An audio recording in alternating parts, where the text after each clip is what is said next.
Warahmatullahi wabarakatuh. Bagaimana anak-anak kabarnya hari ini? Semoga semuanya sehat ya. Amin. Baik. Sebelum kita melanjutkan pembelajaran kita pada hari ini, marilah kita bersama-sama membacakan basmalah. Bismillahirrahmanirrahim. Hari ini kita akan belajar tentang penggolongan hewan berdasarkan tempat hidupnya.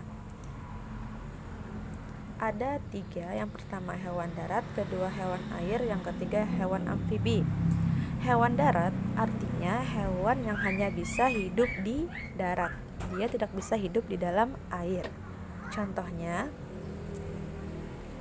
ada ayam,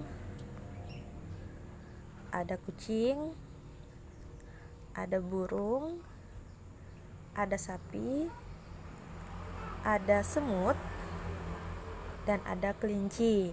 Sebenarnya masih banyak lagi contoh-contoh hewan yang hidup di darat, tapi ibu cuma mencontohkan 6. Insya Allah anak-anak bisa belajar dan melihat di lingkungan sekitarnya ya, apa saja hewan yang hidup di darat. Baik, selanjutnya hewan yang hidup di air, artinya hewan yang hanya bisa hidup di dalam air dan dia tidak bisa hidup di tanah atau di darat. Jika dia berada di darat, maka dia akan mati. Contohnya ada ikan, ada udang, ada penyu, dan ada cumi-cumi. Sama seperti hewan di darat tadi, hewan di air juga banyak sekali, tapi ibu cuma memberikan contoh 4 saja. Kita lanjutkan lagi. Hewan amfibi artinya hewan yang bisa hidup di air dan juga di darat. Hewan yang bisa hidup di dua alam. Dia tidak hanya hidup di air tetapi juga bisa hidup di darat. Contohnya ada kodok, ada Cecilia, ada katak. Kodok dan katak beda ya. Kalau kodok itu agak besar ya dan kulitnya kering, kalau katak itu kulitnya basah. Dan terakhir ada salamander, sejenis kadal ya. Di Indonesia itu namanya salamander. Kadal ya. Mirip kadal. Baik. Untuk penggolongan hewan berdasarkan tempatnya ibu cukupkan di sini. Kita lanjutkan matematika. Baik. Nah, di sana ada contoh. Baik, sebelumnya ibu beritahukan dulu, kita hari ini belajar tentang bagaimana cara menyelesaikan soal penjumlahan dengan cara susun ke bawah. Ada 2 gambar di sana, gambar ayam yang sedang bertelur ya. Anak-anak pun mungkin tahu ya, jumlah telur ayam itu banyak, apalagi telur yang ada di peternakan, jumlahnya mungkin sampai 1000 ya. Nah, di sana ada contoh ayam Pak Ali bertelur sebanyak 1200.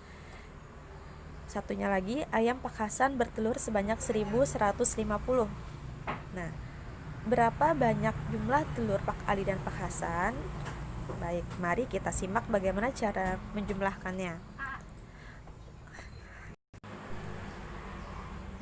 Caranya, kita tulis terlebih dahulu 1200 ditambah 1150 sama dengan, cara menjawabnya tulis lagi 1200, kemudian di bawahnya 1150.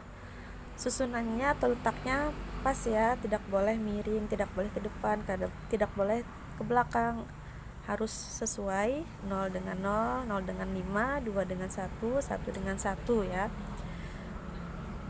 Lalu kita jumlahkan.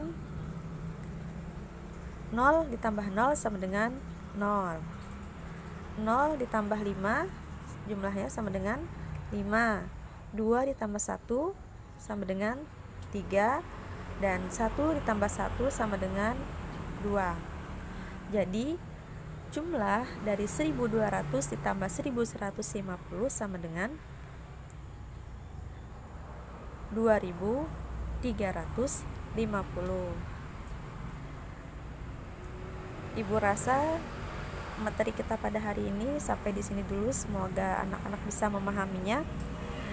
Ibu akhiri dengan Assalamualaikum warahmatullahi wabarakatuh. Terima kasih.